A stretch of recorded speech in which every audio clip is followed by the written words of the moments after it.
মুক্তিযোদ্ধা পরিবারের লোক কেউ জামাত করতে পারে না। আর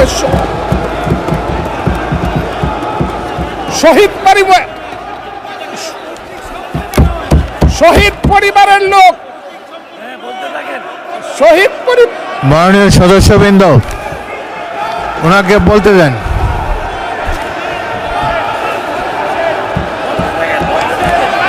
মাননীয় সদস্যবৃন্দ, অর্ডার। আপনারা শৃঙ্খলা রক্ষা করুন। মাননীয় সদস্যবৃন্দ, সংসদে শৃঙ্খলা রক্ষা করুন। মাননীয় সদস্য ফজলুর রহমান, আপনি শেষ করুন, কষ্ট পাইতেছেন, বক্তব্য শেষ করুন। আমি আবারও বলে রাখলাম, শহীদ পরিবারের লোক তো জামাত করতেই পারে না, আর জামাত করলে ডাবল অপরাধ করতেছে। দুই, তাহলে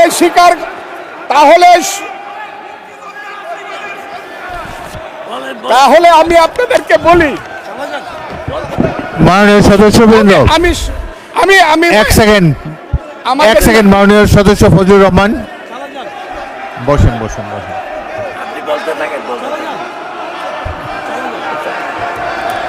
আমি আপনাদেরকে মাননীয় সদস্যবৃন্দ, প্রোটেকশন আশা করতেছি। মাননীয় সদস্যবৃন্দ বসুন, কিন্তু আমার গলা, সংসদে শৃঙ্খলা রক্ষা করুন। ওনার গলা, আমি কিন্তু ওনাদেরকে খারাপ কিছু বলি নাই। বসেন।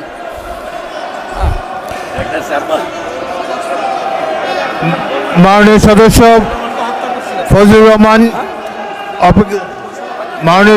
ফজলুর রহমান, আপনি একটু অপেক্ষা করুন। মাননীয় সদস্যবৃন্দ, আমি আমি বলছি, এই যে দেখেন তারা বসুন।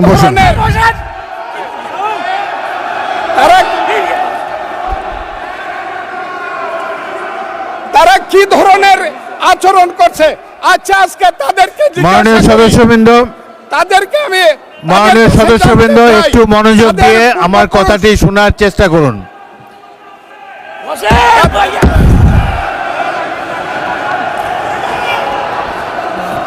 মাননীয় সদস্যবৃন্দ, গাজী নজরুল ইসলাম বসুন। আমি আজকে বসুন এই স্পিকারের কথা শোনার চেষ্টা করুন।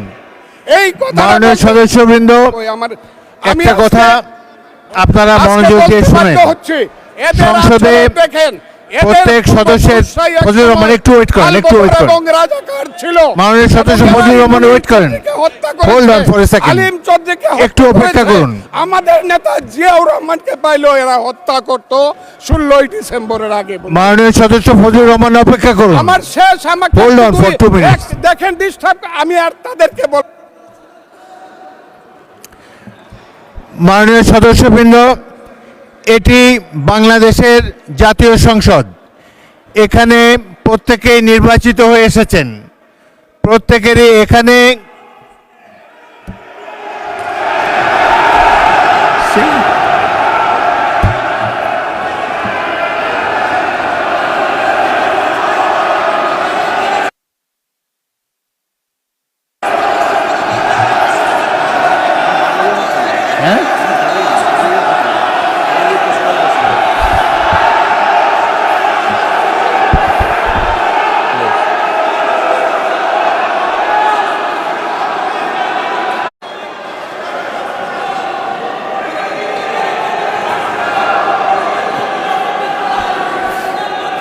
মাননীয় সদস্যবৃন্দ বসুন প্লিজ।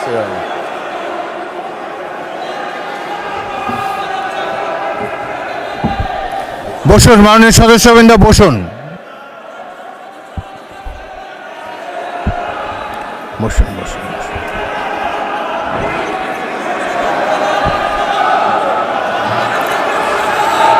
মাননীয় সদস্যবৃন্দ, মাননীয় বিরোধী দলের নেতা, আমি বলি তারপরে আপনি বলেন। মাননীয় সদস্যবৃন্দ,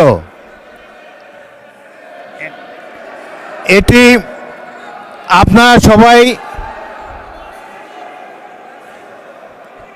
মাননীয় সদস্য ফজলুর রহমান আপনি বসুন, আপনার সুযোগ দেওয়া হবে বক্তব্য শেষ করার জন্য। মাননীয় সংসদ সদস্যবৃন্দ, সারা জাতি দেখছে, লাইভ টেলিকাস্ট হচ্ছে, সবাই আপনারা নির্বাচিত সদস্য, এখানে সবাই জনগণের ভোটে নির্বাচিত সদস্য। আমি প্রতিদিনই বলি যে রুলস অফ প্রসিডিওর বইটা একটু পড়েন। যদি এই সংসদ যদি বিধি মোতাবেক পরিচালিত না হয়, এটি আর জাতীয় সংসদ থাকবে না। অতীতে জাতীয় সংসদ সম্পর্কে অনেক তিক্ত অভিজ্ঞতা আছে। প্রথমে নজমুল হুদা তৎকালীন মাননীয় সদস্য একটা বক্তব্য করলেন, সদস্যরা ওয়াকআউট করে চলে গেলেন। আমরা ভাবলাম যে আধা ঘন্টা পরে ফিরে আসবে। ওই বয়কট 2 বছর চলেছে। সুতরাং সামান্য কারণে উত্তেজনা সৃষ্টি করা ঠিক নয়। প্রত্যেকেরই বাক স্বাধীনতা আছে। প্রত্যেক সদস্য এখন ইভেন 370 বিধিতে দলীয় হুইপ নেগলেক্ট করে, উপেক্ষা করেও ব্যক্তিগত মতামত এখন সবাই দিতে পারেন। এখানে প্রত্যেকেরই বাক স্বাধীনতা আছে। যদি কোনো সদস্য, সরকার দলের সদস্য আর বিরোধী দলের সদস্যের মত এক হবে, এমন তো হতে পারে না। এই জন্যই একটি সরকারি দল, একটি বিরোধী দল এখানে আছে। জনগণই এভাবে নির্ধারিত করে দিয়েছে। যদি সরকারি দলের কোনো সদস্য তার বক্তব্যে আপনাদের আপত্তি থাকে, আপনারা এরপরে তো plenty of time is there, আপনারা তার বিরুদ্ধে তিনি যা বলেছেন সেই যুক্তি খণ্ডন করুন। তিনি ভুল বললে তাকে পাল্টা অভিযোগ করেন তার বিরুদ্ধে। কথা বলার সময় তো সুযোগ আছে। কিন্তু এই যে শিশুরাও লজ্জা পাবে এই ধরনের, যদি বয়স্ক শ্বশ্রুমণ্ডিত ব্যক্তি, বয়স্ক যারা অলরেডি দাদা হয়ে গিয়েছেন, তাদের নাতিরাও হয়তো এখানে গ্যালারিতে বসে দেখছে, তারা কি ভাববে এটা সম্পর্কে। আরেকটি জিনিস হলো, সংসদের স্পিকার যখন দাঁড়ায় তখন এটি অবশ্য কর্তব্য সবাই এখানে বসে পড়বেন। যদি আমাকে তো আপনারাই তো আমাকে স্পিকার বানিয়েছেন, আমি এই সংসদের কাস্টোডিয়ান, অভিভাবক। যদি চেয়ারের প্রতি এই সম্মান আপনাদের না থাকে, তাহলে জাতীয় সংসদের প্রতি মানুষের কোনো রেসপেক্ট থাকবে না আগামী দিনে। আপনারা বলতে পারেন freedom of speech is there. Fazlur Rahman সাহেব যা বলেছেন, এরপরেই আপনাদের একজনকে টাইম দেব, প্রয়োজন হলে টাইম বাড়িয়ে দেব। তার যুক্তি খণ্ডন করুন। তিনি যদি অসংসদীয় কোনো কথা বলে থাকেন, সেটা আমরা পরীক্ষা করে স্পঞ্জ করে দেব, কিন্তু বক্তব্যের সময় তাকে ডিস্টার্ব করবে না। জনাব সদস্য ফজলুর রহমান, আপনি 3 মিনিটে আপনার বক্তব্য শেষ করেন, তারপর আমি বিরোধী দলের নেতার বক্তব্য শুনবো। আপনি শেষ করেন। 3 মিনিটস ফর ইউ। মিলর্ড, 1971 সনের 14ই ডিসেম্বরকে পালন করা হয় শহীদ বুদ্ধিজীবী দিবস। সেই মুনির চৌধুরী, আব্দুল আলিম চৌধুরী, শহীদুল্লাহ কায়সার থেকে ধরে শত শত বুদ্ধিজীবীকে যারা হত্যা করেছিল, তাদেরকে বলা হয় আলবদর। এবং সেই আলবদর বাহিনী কার ছিল আপনারা জানেন। আমি খুব দুর্ভাগ্য, প্রথম দিন কিন্তু মাননীয় স্পিকার আপনি জানেন এইখানে কোনো বাতি ছিল না, আমি কিছু শুনতে পারি নাই। এই হাউজে প্রস্তাব হয়েছে তাদের ব্যাপারও শোক প্রস্তাব হয়েছে। আমি একা হইলেও এটা প্রতিবাদ করতাম, কিন্তু যেহেতু আমার দল এটা করছে আমি চুপ করেছিলাম। আমি কথাটা খুব ক্লিয়ার। কিন্তু এই সংসদ সম্পর্কে আজকে না হলো কালকে না হলো পরশু, না হলে ইতিহাসে ভুল বার্তা যাবে যদি আমরা যুদ্ধ অপরাধের ব্যাপারে আমরা সুপ্রস্তাব নেই। আমার আরেকটা কথা মিলন, পুলিশের ব্যাপারে যে ইনডেমনিটি দেওয়া হয়েছে, সেই পুলিশ 5ই আগস্ট পর্যন্ত একরকম, কিন্তু 5ই আগস্টের পরে, যেমন আমি মুক্তিযোদ্ধা কমান্ডার ছিলাম, আপনি বীর বিক্রম ছিলেন, 16ই ডিসেম্বরের পরে শত শত রাজাকার আমার কাছে আত্মসমর্পণ করছে। আমি কাউকে হত্যা করি নাই, সবাইকে জেলে পাঠিয়ে দিয়েছি, তার বিচার হোক। আমার কথা হলো 5ই আগস্ট 2024 সনের পরে এই যে এত থানা লুট হয়েছে, এত পুলিশকে হত্যা করা হয়েছে, তারা তো তখন যুদ্ধ করে নাই, তারা তো নিরপরাধ। এত অস্ত্র গেল কোথায়? স্বরাষ্ট্রমন্ত্রী নিশ্চয়ই আমার নেতা, উনিও শুনছেন আমি কথাগুলো বলছি। 5ই আগস্টের পরে যে ঘটনাগুলো হয়েছে, সেগুলো তো কোনো আইনে ইনডেমনিটি পাওয়ার কথা না। যদি 5ই আগস্টের পরে কোনো পুলিশ হত্যা হয়ে থাকে, থানা লুট হয়ে থাকে, অস্ত্র নিয়ে থাকে, সেটার জন্য তদন্ত হওয়া উচিত, দোষীদের বিচার হওয়া উচিত। আর 5ই আগস্টের আগে পুলিশ যা করেছে, তারা রাষ্ট্রীয় বাহিনী, তারা যদি অন্যায় করে থাকে, মরে গেছে, বিচার হোক। কিন্তু আমি মনে করি তারাও এই দেশের নাগরিক, পুলিশেরও মা বাবা আছে, তাদেরও সন্তান আছে, তাদের সন্তানও এতিম হয়েছে। রাষ্ট্র তাদের কাছে গিয়ে বলা উচিত, তোমার সন্তান যেভাবেই নিহত হয়ে থাক, আমরা তোমাদেরকে দেখব। আমার পুলিশের এই আইনটার ব্যাপারে হইল আমার এই কথা। আমি আজকে এই হাউজে দাঁড়িয়ে সর্বশেষ কথাটি বলবো, সর্বশেষ কথাটি হলো, আমার মাননীয় প্রধানমন্ত্রী, আমি যাকে ভীষণ শ্রদ্ধা করি, দেশকে উনি চালাতে পারবে না আমি জানি। দিনের পর দিন, মাসের পর মাস, যতই বাহিরে বাহিরে চক্রান্ত হোক, ভিতরে কিন্তু যতই ভালো মানুষ দেখাক, যতই এখানে বিএনপির বিরুদ্ধে দাঁড়াবার চেষ্টা করুক, এটা হবে না। কিন্তু আমার নেতা, সংসদ নেতা কিন্তু অনেক মহান কাজ করেছে। ৭৮ জনকে 222 জনের সমান সমান ভাগ দেয়া কমিটি করেছে। আমি আমার নেতাকে বলবো, শেষ করেন মাননীয় সদস্য, শেষ করেন। তার মা কিন্তু একসাথে দুধ খাইছে, কিন্তু সিরাজউদ্দৌলা আর মোহাম্মদী বেগ কিন্তু এক না। মোহাম্মদী বেগ কিন্তু সিরাজউদ্দৌলাকে হত্যা করেছিল। এই কথাটি বলেই আপনাকে ধন্যবাদ জানিয়ে আমার বক্তব্য শেষ। মাননীয় বিরোধী দলের নেতা, আপনি কিছু বলবেন? মাননীয় স্পিকার, আপনাকে ধন্যবাদ। আমি শ্রদ্ধা রেখেই বলতে চাই, মাননীয় সংসদ সদস্য বয়সে আমার বড়, তিনি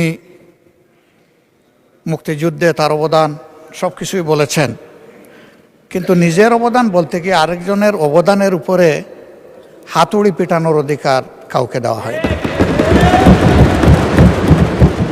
তিনি পার্সোনালি আমাকে হার্ট করেছেন। তিনি বলেছেন যে আমি বলে থাকি আমি শহীদ মুক্তিযোদ্ধা পরিবারের সদস্য, তাহলে ইনি এটাকে চ্যালেঞ্জ করছেন।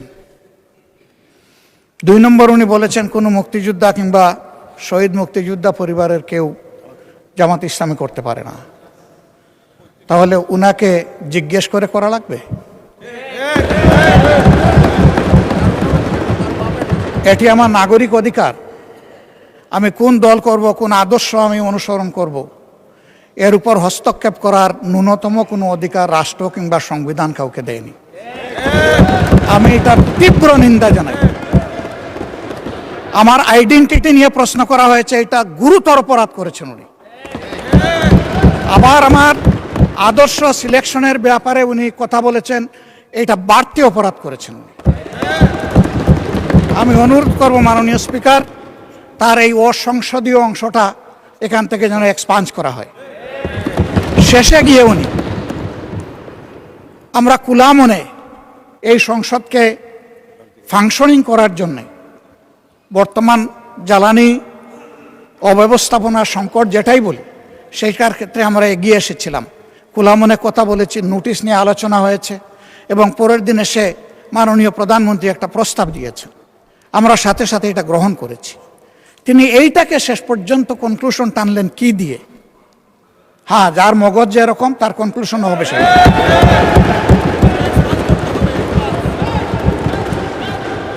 তার মতো একজন প্রবীণ ব্যক্তির কাছ থেকে, রাজনীতিবিদদের কাছ থেকে আমি এই ধরনের আচরণ আশা করিনি।